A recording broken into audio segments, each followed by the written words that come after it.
Travel is described as a way to explore new cultures, meet new people, and collect unforgettable experiences.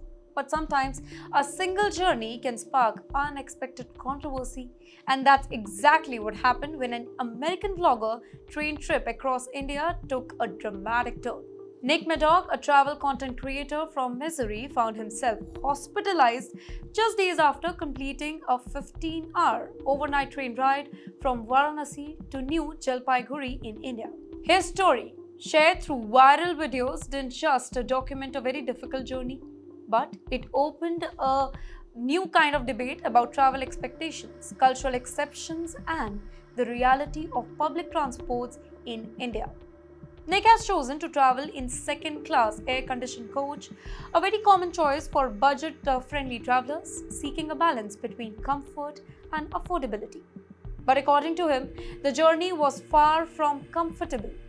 In his video, he showed images of dirty toilets, messy coach condition, and described the atmosphere as unpleasant.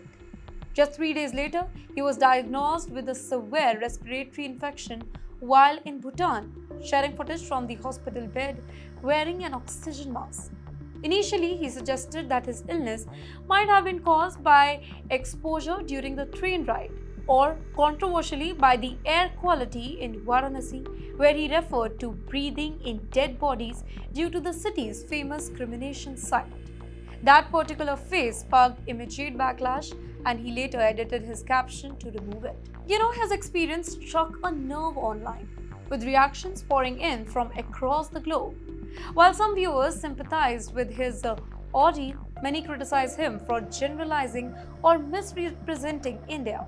One common argument was that linking a respiratory infection directly to a train journey lacked medical evidence. Others pointed out that cremation rituals are limited to specific ghats in Varanasi, such as Manikarnika Ghat, and it do not define the entire city. Some accused him of using poverty and discomfort as tool to gain views, reinforcing stereotypes about India for a Western audience. Comments ranged from frustration to sarcasm. One user specifically asked him whether a law prevents foreigners from spreading more than just $2 a day in India. You know what? To understand why his story provoked such strong reactions, it's very important to consider the scale and complexity of Indian railways. Every single day, more than 23 million passengers travel on Indian trains, nearly the population of Australia every single day. The railway network stretches over 67,000 kilometers, making it the fourth largest in the world. Naturally, maintaining perfect hygiene and comfort on everyday routine, specifically on long-distance trains, remain a logistical challenge. You know what? Train travel in India is also highly stratified.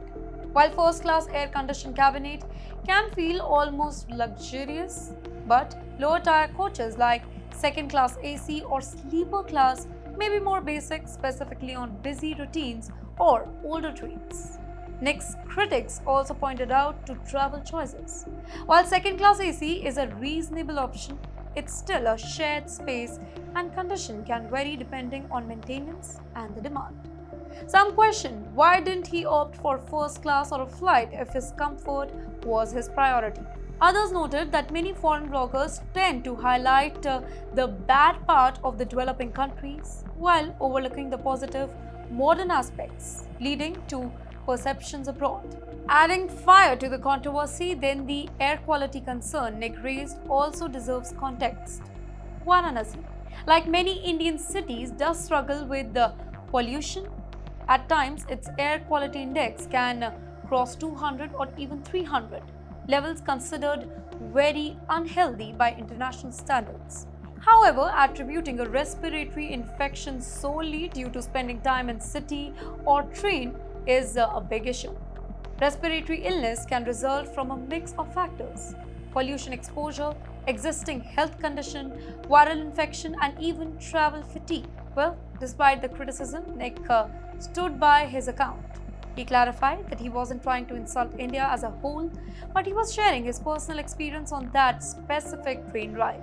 He also emphasized his admiration for India's culture, India's history, and the people living in India, acknowledging that a negative moment don't define an entire country. Yet, his story serves as a reminder of how personal travel experiences, specifically when shared with global audience, can influence perception, challenge stereotypes, and spark complex conversation about culture, privilege, and infrastructure. As debates continue online, one thing is for sure. Traveling in a country like India requires just not curiosity, but also preparation and an openness to the realities of public transport system serving millions of people daily. And for the influencers, every post becomes more than just a story. It becomes part of a larger narrative about a place that they visit.